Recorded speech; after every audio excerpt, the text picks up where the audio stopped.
आलसी ब्राह्मण एक शिक्षाप्रद कहानी। किसी गांव में एक ब्राह्मण बड़े आराम से जी रहा था। वह रोज सुबह देर से उठता, शांति से पूजा करता, फिर अपना आलस्यपूर्ण दिन बिताता और रात को फिर से सो जाता।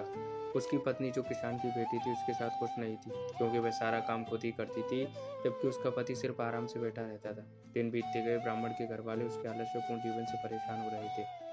उन्होंने उसे बार बार समझाया कि वह कुछ काम करने का प्रयास करे, पर ब्राह्मण कभी सुनता ही नहीं था। एक दिन बच्चों की खिलखिलाहट ने एक साधु महात्मा का ध्यान आकर्षित किया, जो उनके गांव के पास से गुजर रहे थे।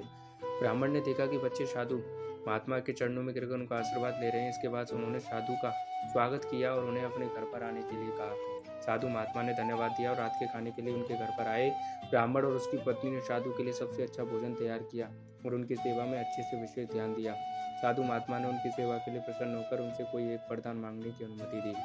ब्राह्मण ने खुशी खुशी साधु से वरदान मांगा लिया कि वह अब किसी भी प्रकार के काम से मुक्त रह सके और उसका काम कोई और उसके लिए कर दे।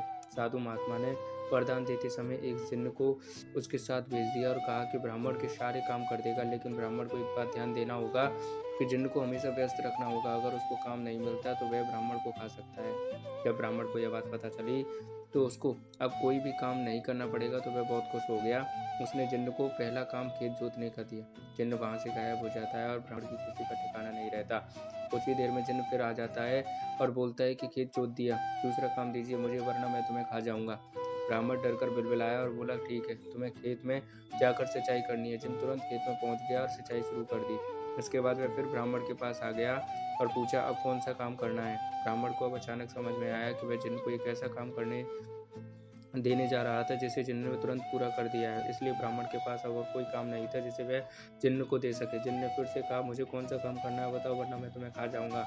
अब ब्राह्मण के पास कुछ भी काम नहीं बचा था जिसे अब वह जिन्न को दे पाए।